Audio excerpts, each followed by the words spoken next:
creating curiosity by asking better questions. This is Shed Talk.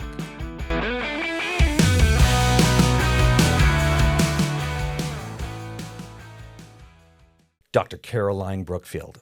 The things you know that you don't know. I think it's the dance. Dr. Caroline Brookfield, thank you for being on the show. Thank you for having me, Kevin. I'm so excited to be here. It is actually, it's my privilege to have you on here because what's interesting, I met you a couple weeks ago at the CAPS event. And the CAPS is, what is it? Canadian Association of Professional Speakers. You got it. And when we sat there and we had a conversation, you literally blew my mind on the stuff that you do and everything. Wow. So I got to ask, and I'm going to start it off right away. You do a lot of stuff, correct? I do a lot of stuff. That's true. So what are we going to call what is stuff? Well, I mean, I love that your theme for the podcast is curiosity because that's kind of what I've been doing all my life is following my curiosity. And what kind of curiosity would that be? Well, when I was a kid, I was one of those girls that people that wanted to be a veterinarian. I just loved animals and I desperately wanted to take care of them for the rest of my life. And I'm a Gen Xer, so it was like, what variety of professional are you going to be, right? That's the metric of success at that time.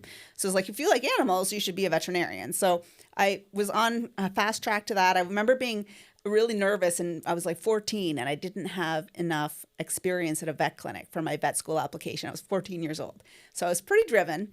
And then I got to high school and I started loving drama and performance and improv. And then I really felt unsure for the first time in my very young life as to my path.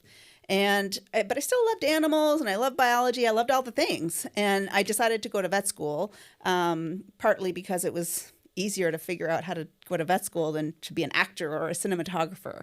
And so I went to vet school and kind of left my performance interests aside. And through I graduated in 1997 from the Ontario Veterinary College and went into emergency medicine in Florida. I wanted to move somewhere like Canada, only warmer. And Florida is not that, but I thought it was. So it was warmer, but it was not like Canada. So I worked there for a few years. And, then over my career, I just kind of hopped around to different things. So I've worked in academia, I've worked in research, I've worked in zoo and wildlife, I've worked in small animal practice, emergency medicine, lab animal medicine, and for industry for like a large consumer packaged goods company. And I kept feeling like something was missing. And I did some entrepreneurial. I just love this idea of building a business. So I had kind of an employment agency for a while, and then I had this jewelry business for a while. And then, long story longer, I was just like, I really like public speaking. It was something I did in my job at Nestle Purina.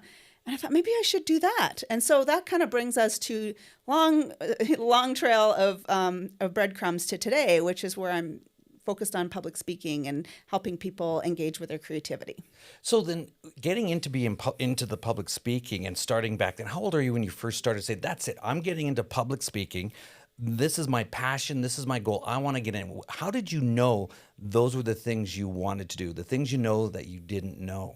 Yes. So I think it started when I had my jewelry business and I had a coach, and she's amazing. Her name's Kelsey Ramsden. And she was kind of my coach for my business, for my jewelry business. And we did all like the coachy stuff that coaches do. And one of the things we went down a rabbit hole on was this love of performance. And I was always interested in improv and stand-up comedy. And one day after a meeting with her, I was just like, oh, maybe I should try stand-up comedy. I took a course and I started doing stand-up. And it's all it's like a messy ball of yarn. I don't know for you, Kevin, but there's never like one point, but it's just these things that coalesce together. One of the moments was reading a book called Playing Big by Tara Moore. And in that, she talks about trying to find your passion, what you want to do. And she's like, sometimes there's this little voice that's like, it can't be that. It can't be that thing. Right. And that was for me what it was. Like, I'm like, well, maybe I'd want to be a speaker, but I'm like, a speaker? I don't know about that. Like, that just seems so random. And so, I didn't really have any idea. I didn't know any speakers. So it just kind of is a messy part of, like, for me, it's the messy part of creativity is all these things bouncing up against each other and following a string and just having the confidence to follow it a little bit and say, well, let's give it a try and see what happens. Well, putting yourself out there because going into speaker, then all of a sudden you start talking about comedy. Like, okay, sure, I'd like to go and be a speaker. Then all of a sudden, going to throw me out there and do comedy. How do those? I know they have to relate, but how are they relatable? Well, I think being on stage and just finding ways. So, stand up comedy is very structured. It's not like improv at all. So, when you see a stand up comedian, you think that they're kind of making stuff up on the fly, especially if you're watching them on TV or something. They've done that joke like 500 times. Like, there's nothing spontaneous about it. So, it's very much a structured skill and just enjoying being on stage. Like, both of those things are enjoying being on stage and having people think about things a little bit differently. And as a speaker and a comedian, you can accomplish that with either of those things. So how are you actually getting your stuff together, your bits together as a comedian? Because going in as a speaker, you're going to say, I'm going to talk about whatever you're going to talk about, and then you're structuring that. But to get a laugh, to get that to build to the next level, that has to be a whole different thought process. Well, I think both of them start with, to your point, curiosity.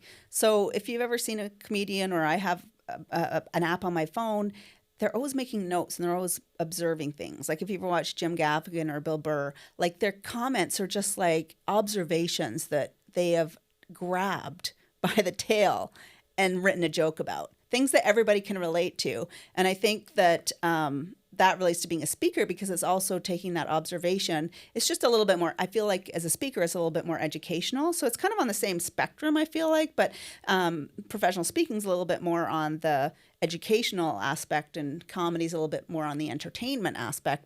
But you kind of need both in both, I think. Do they pay the same? No. Obviously, comedy pays more. No, not at all. Yeah. If you count in like beers, that would be more in comedy. No, comedy does not pay at all. And I understand you're going to be doing a gig coming up here. Can you tell a little bit about that one? Yeah, well, it's just a pro-am. I mean, the challenge with comedy is to get to the point where you're really good. You have to be in the club like 4 or 5 nights a week, because you're practicing in 5-minute segments usually. Like it's 5 minutes usually is a set. And I like comedy, but I don't want it to be my life. So I usually just do like the amateur night stuff. So this is a pro-am night at Yuck Yucks here in Calgary tonight. So I'm going to be doing 5 minutes. And I haven't done comedy. So I'll binge, right? So I'll do like a bunch of sets 1 month, and then I get busy with other commitments, and then I won't do it for a few months. So it's always kind of work in progress. So how do you book yourself into a comedy show, like, or to do these bits? How do you start with the auditions side of it? Oh, there's no auditions. It's just like, hey, can I get a spot? And they're like, I have a spot in 3 weeks. Do you want it? So for most of these open mic spots, right? So if you were getting paid or you were hosting or headlining, that's kind of a different thing. And usually it's word of mouth. It's a very interesting little subterranean culture in comedy. And, it's funny, to your point, is because I'll get up and tell jokes in front of a bunch of strangers. But sometimes reaching out to a producer of a show, I'm like, oh, I don't know. They don't know me. Are they going to want to put me on the show? Like, I'm more nervous about connecting with a producer than actually being on stage sometimes. Oh, interesting. And do you have to have your own a kit already set up? Like in the speakers world, you actually have to have an audition tape and stuff. Yeah. In the comedian world, is that the same? No. It's night You're and just day. like, I'm a warm body. I would like to be on your show. And they love comedians or people who have never done comedy before, because it's actually sometimes one of the hosts of the Yuck Yuck Night, sometimes he says some comedians tonight have been doing it for a while, some are new, and it's going to be either good or bad, or so bad it's good.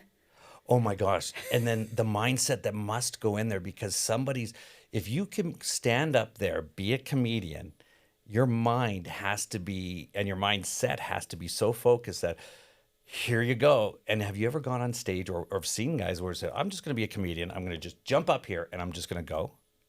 Oh, yeah. I mean, that's how most people start. Like, most people don't start. I took a course, which is kind of poo-pooed in the comedy world. They're like, you shouldn't take a course. You just get up and do it. And I'm like, how do you even just get up and do it? So, yeah, I've seen people. There was one actually at a really good show here in Calgary called Comedy Monday Night. And he was heckling one night. And then the producer challenged him to come up and do some stand-up, and he got up and did it, and he was like, yeah, my bad, like, this is hard. So that was pretty fun. That's actually cool, because all of a sudden you're calling them out and saying, all right, you're coming up here, all right, here you go. No, going into school, taking a class, and then doing this, say, all right, I want you to get up there and just go.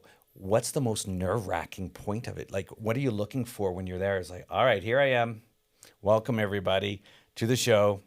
And then do you draw a blank, or do you just Do you have a script Yeah, usually, a lot on your first one? On my very first on your one? very first one. Yeah, I definitely had a script and I had it rehearsed and I had it down to the minute. One of the most stressful things, surprisingly, is the timer. So you get 5 minutes. You don't get 5 minutes and 5 seconds. You get 5 minutes. So there's a time, there's like a light. Usually it's some guy with a flashlight or there's sometimes a red light on the screen and they'll give you a 1 minute warning. So you know when you're at 4 minutes. So one of the most stressful things is to get your content into that 5 minutes so that you're not doing 4 minutes and 30 seconds, but you're doing, not over 5 minutes. And the first time I did it, I rehearsed. And then I got up and performed.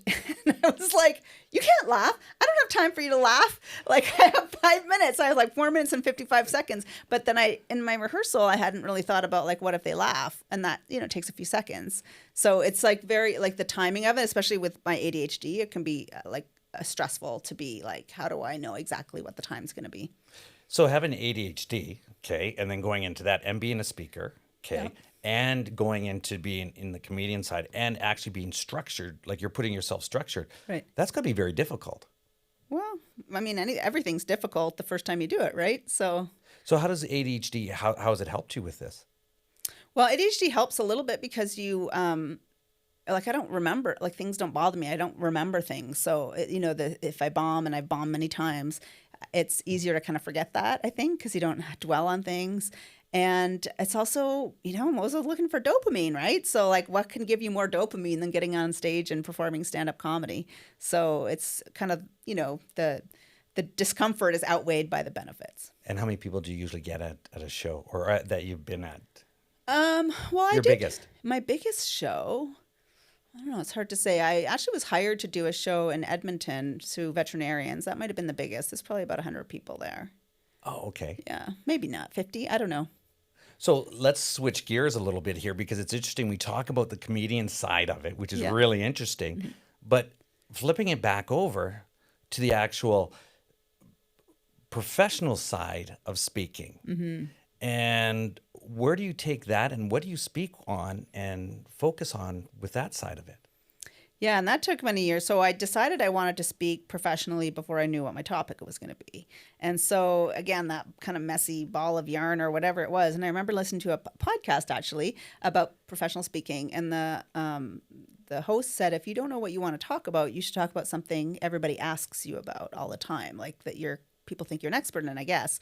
And so I was like, well, people are always asking me like how I do things. Like I stand up comedy. I took 1.5 years off to travel solo around Southeast Asia and I, try new things and I just jump into things with 2 feet, having my businesses and being an entrepreneur. And so then I was like, well, what is that? Like, what is that like doing things and just having the confidence to try new things? And first, I don't even know how it happened, but it came up with this idea of creativity and using your creativity, but not necessarily in an artistic sense. And then because of my, research background and my medical training background, I was like curious about the research behind creativity and like, what does it do for us? What is creativity? Like, what does it do for us? And then I was blown away by all of the benefits to individuals, but also to organizations who engage creativity in themselves. And I was like, oh, people need to know about this. And I got excited about it. And so that's when it was like, obviously this is what I'm going to talk about. Well, let's get into that. Let's dive right into the curiosity. That is Yeah. absolutely amazing. Keep going on the curiosity and dive into it. Yeah, well, and it's funny that you talk about curiosity, which is one of the things that made me really excited to come and speak with you, Kevin, is that I like to make, and this is what I was really good at in my job with the pet food company I work for, is I can take complicated concepts and I can make them understandable and simple. And that was like my gift when I was speaking. I would take these complicated nutritional, medical, concepts and turn them into like an analogy or something simple for people. And so when I did my research in the creativity and I thought about my own creativity and expression, I came up with 5 habits for creativity. And one of them is curiosity. So I was like, well, how can I have something simple that people can think, oh, how am I supposed to engage my curiosity? And so I developed this acronym called DANCE. And the C in dance is for curiosity, funnily enough. Please, and keep going. I want to get more into that. So Okay. please, yes. Yeah. So the 5 habits that I think, and it's not comprehensive, but the more I think about it, it actually is fairly comprehensive when you look at the neuroscience and the way that we engage our creativity. So D is for daydreaming, which is engaging our default mode network. And that's a funny story about the discovery of that. It was discovered by accident. And it's a bunch of parts of the brain that connect that we didn't really even know that connected at the time. And it happens when we're thinking about nothing or we're mind wandering. And it's like things happening in the background where you're connecting experiences and skills. And often that results in an aha moment. So, for instance, if you've ever been in the shower or driving your car, or you wake up and poof, like an answer has just come to you, that's your default mode network, which is kind of just running in the background. But if we don't give our brain time to kind of expand and just allow those connections to happen, it can be really detrimental to creativity. So how would you actually engage into the D? Yes, exactly. So, well, put down your phone when you're in line. Just spend time. We were talking before we started with the podcast about like the time you assign to like exploring these conversations and exploring your curiosity. The research shows that the most effective way to daydream is because when we talk about mind wandering or daydreaming, it can be negative. You know, you get into that loop and that like ruminating about that email. So that's not a really helpful way to mind wander. But a helpful way to mind wander would be to think about a problem you're trying to solve and then allow your mind to wander. Another way to do it would be to think about something fantastical, because we often are limited in our creative problem solving because of the curse of knowledge, right? We know too much about how the world works. We have these rules about the way things work. And so we're not able to see outside of that. So if you force a fantastical situation, like let's say we're talking about, I don't know, selling widgets to, a retailer. Think, well, what if I was selling widgets to aliens on a different planet? Or what if the widgets, were $5 million each? Or you just come up with these fantastical situations. Or what if I was selling to unicorns? Or what if the unicorns had to eat the widget for it to be functional? Or whatever the case, because that takes you out of this like box that we're seeing the world in, and it helps you think about different ways of looking at it. So that would be more focusing on asking yourself a better question. So if you're going to be selling to the alien about this, well, let's ask ourselves a better question.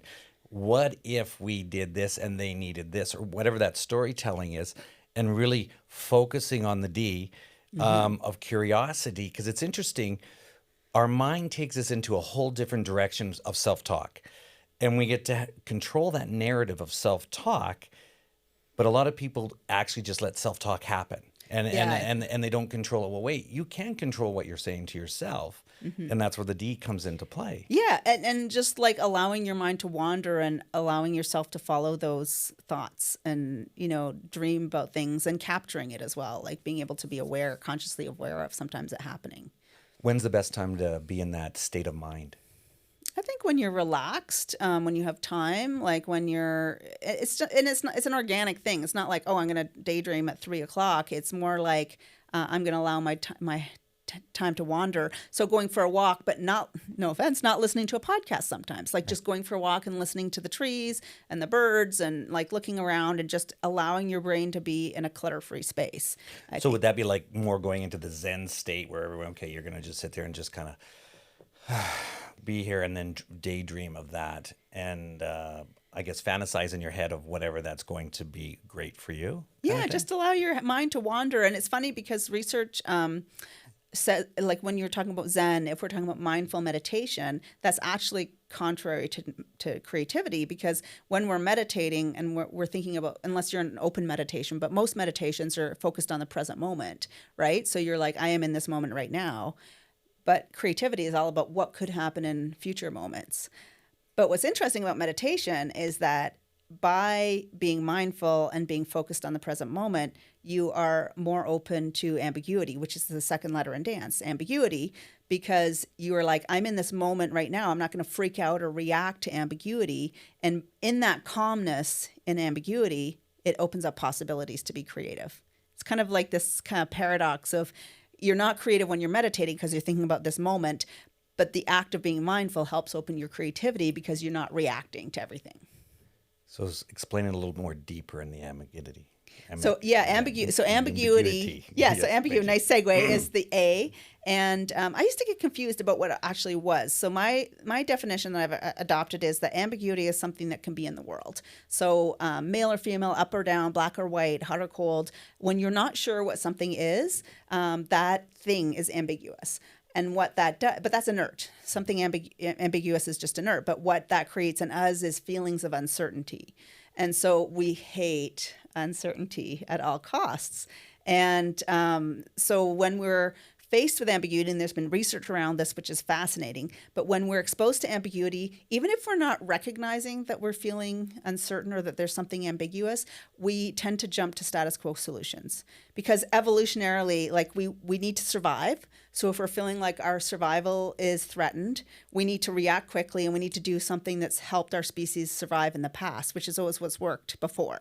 So when we're talking about creativity, our reactions to uncertainty and ambiguity help prevent us from thinking differently and moving forward with a new opportunity. So is that like fight or flight? So we're getting into fight or flight and ambiguity and saying, okay, well here, we were brought up this way to, okay, we're either going to do this or this. And then that takes self-taught or talking to yourself about, okay, well, I'm not going to be able to do this. Yeah, well, yeah, it's not even conscious. A lot of times it's not even conscious that you're doing it. You're just like, so maybe you're leading an organization through change and things are happening. Things are very ambiguous like it is in the world now.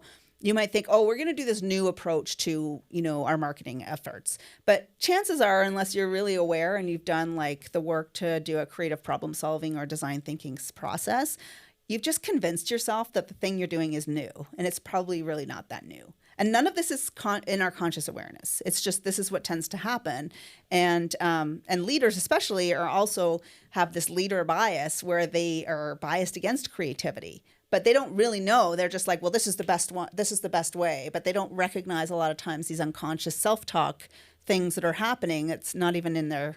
That's not even they're in their awareness. And would it be a lot of ego inside there? So as a leader going in there and they say, well, I'm always right, so this is the way it's going to be, versus listening about ideas of going, well, no, I'm the leader. You're supposed to listen to me and I'm here to lead, versus to actually sit down and be and let's dive deep into curiosity, ask ourselves better questions and listening to the team so that we can bring it in and truly make a decision that grows the company. Because it seems to be that one person seems, as a leader, it's all about me, I'm the best, and I'll tell you how this is done. Yeah, I think that's got a lot to do with it, but I don't think that has to be part of it. I think leaders that don't have an ego, that really do, like the evidence shows that even leaders who aren't leading from an ego perspective have these subconscious biases and reactions to ambiguity that it might not even be deliberate.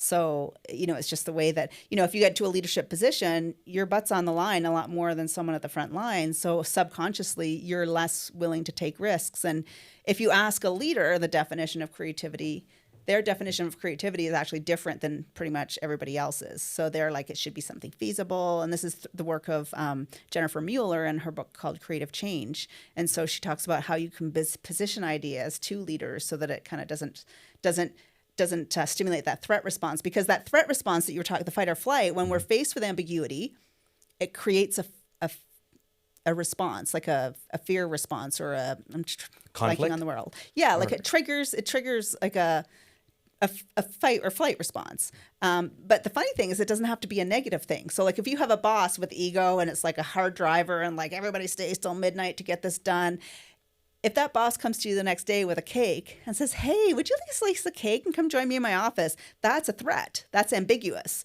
You're like, this is not congruent with the way this person usually works. Even though it's positive, that leader might be like, oh, let's all have cake and have fun. But if that's not congruent with how they normally act, that creates a threat response because it's ambiguous. So they're kind of synonymous, like the ambiguity is a threat response, as a threat. Right, and they're not true to their integrity and who their true self is. All of a sudden, they say this, but they're actually this. They have two different. So that's different lives ambiguous. Right. Like, who are you? Are you the person I normally see, or are you the person that's acting like this today? And I'm not sure. I'm not sure how to read this. So that's a good example of ambiguity. Now we're going to move into the N.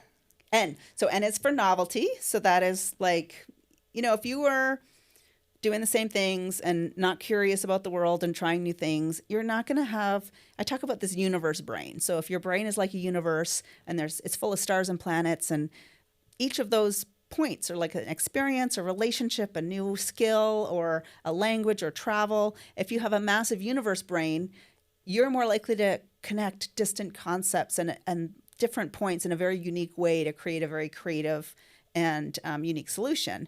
But if you do all the same things, hang out with the same people, never seek different experiences, your universe brain is going to be much smaller. And so you might come up with some ideas, but they're not going to be as disruptive or unique as someone who has got that wide experience.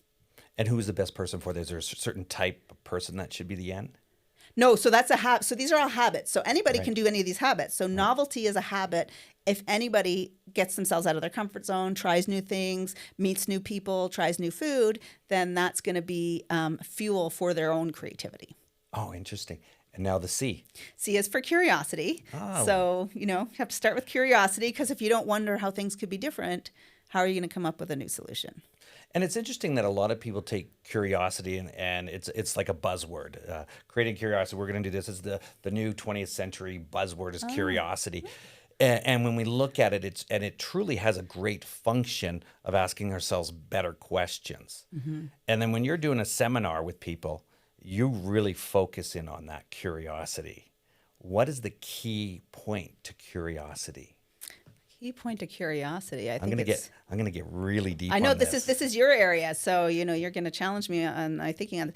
So curiosity, it takes vulnerability to be curious, because you have to wonder how things could be different and know that you might not know the answer, and that's really uncomfortable for people. I find people, as they get older, especially as we develop expertise in an area, we lose that curiosity because we define ourselves by our knowledge versus a kindergartner who's like, why? Why is that? And so I think that like you said, it's a self-talk, it's a mindset to be able to engage with our curiosity and to ask questions about why are things the way they are. In one of my experience sharing as an entrepreneur and growing up and where I was at, so once I got into the 50 plus age where I'm at now, and I look at it, curiosity has been more important to me now in my life as in the demographics, as here I am at 55 years old, more curious in life now than I've ever been. And one of the biggest thing that I found is I get more respect now than when I was 20 or 30 due to the fact is the knowledge that I have, the curiosity that I'm able to ask better questions. And because I'm the old guy, and I use the old guy, and young people look at that and say, well, please tell me your experiences, because now it's not about, I'm not allowed to joke. Okay. Yeah. When I'm going out there, because they want to know what it takes to grow and to learn and to share. Mm-hmm. And curiosity is the key behind everything we do. What do I always call the things you know that you don't know? And if we can't ask ourselves better questions and get taught curiosity, where will we ever be? Yeah, that's so true. And so are you saying that you're more curious now than you were when you were younger? Is that what you're saying? I am way more curious. I'm doing a podcast. I have you here, and it's just interesting to watch you and going into being a comedian. Yeah. How curious is that? And then all of a sudden you're doing your talks and you're building off of that. You're a doctor and you're doing everything there. What else do you do? Well, I wanted to ask you about why you think you're more curious now than when you were a kid. Do you mind if I ask you that? Oh, totally. One of the biggest things is when I used to drink when I was younger. Okay. And so I go have beers and everything. So is it tension relieving or goal achieving? Okay. And the biggest thing that I found as when I got older was that all of a sudden, wait, I don't need to drink and to have a good time, or what does a good time mean to me? And then that guy on your shoulder. But it became, once you said something, and they would always say, if you want your goals, put it on the fridge, you'll do this, or write it down and get it. But how true that really is if you say it, you become it, and you do it. ADHD, and you look at that. We are so focused. We have what we call an obsessed mindset that we move to go and do something. So at 50, I found that I could do anything because I competed in the bodybuilding competition. I did things differently that I would not have normally done when I was younger. But now that we're older, we have more patience. That shiny element that's out there, the ring, that shiny, oh, look, good, it's a squirrel. We're over there. I'm able to control that more because now I become more focused and actually get to see it truly blossom versus planting it. That's so interesting. I wonder if it's kind of like that mindfulness idea, like that now that you've been able to take the time to self-reflect and really, take the time to kind of focus and be mindful or whatever you want to call it, that's actually open up your curiosity, just like it would open up your creativity, because you can be in a place where you're not reacting and not chasing and not, always just lurking for the next thing. You're able to be more present, which allows you that space to be more curious. And you have to practice it. And then by doing this, when we talk about podcast being here, not scripted, not having anything here to do this, that you're actually here present, truly listening to what you have to say, because how important it is to sit here with somebody in a conversation and truly listen to what they have to say and grow. And a lot of people have a tendency, they just forget, hey, be present, be here now, not tomorrow. And it's kind of like, I always get in, this is one of my favorite things I love to say is that, you would meet somebody and they first thing say, hey, so how you doing? Great. Oh, I'm really busy. Things are great. So what you're saying to me is you're too busy to have any time for me. So all of a sudden the wall goes up. I cancel them. Oh, I'm just really busy. No, life is not always about being busy. It's about being present at that moment, asking a better question, being curious, doing the dance. Yes. And then making that all work for each other. And I love that. And I think that's the most important work. And I think we've been in this assembly line culture for, 100 years or whatever it is. And we're in this assembly line productive culture where we feel like we're doing nothing if we're daydreaming, or we're taking the time to really talk to someone about a conversation where you don't really know where it's going to go, but just for the curiosity and the engagement of learning about someone new. And I think that's the important work. Like I listened to one of the other episodes on AI, and we can't continue the way we've been doing it. Like that's not the human way forward, but it's a hard transition. Yeah, that is awesome. Well, Dr. Caroline Brookfield, thank you very much for being on Shed Talk. Is there anything that you want to sum up or last say that's... Well, we didn't get to the E, the last letter. Oh, yes, let's get to the E. Last letter is easy, but this is like one of the most important ones. It's editing later. So when we're thinking creatively, we diverge. Think of like all of the different possibilities. That's what most people think of creative thinking is like, what could I do? How could I get a unicorn to the moon? And then the other one is convergent thinking, where you're selecting, like which unicorn is going to the moon. So if I was writing a poem, a divergent question would be, what am I going to write my poem about? And a convergent question would be, what specific word am I going to use in this poem to make it work? And what we do incorrectly is we do them both at the same time. And so what that looks like is like, I don't want to do that. Or, oh, that person suggested it last week in the meeting, or I couldn't say that. They'll think I'm weird. So when we're diverging and converging, we need to make sure that we're allowing our ideas to really percolate and go for the quantity, go for bad ideas that would get you fired. And then once you're out of that idea generation phase, that's when you start criticizing and, selecting them and discussing, because the problem is we don't ever get to disruptive ideas because we just stop.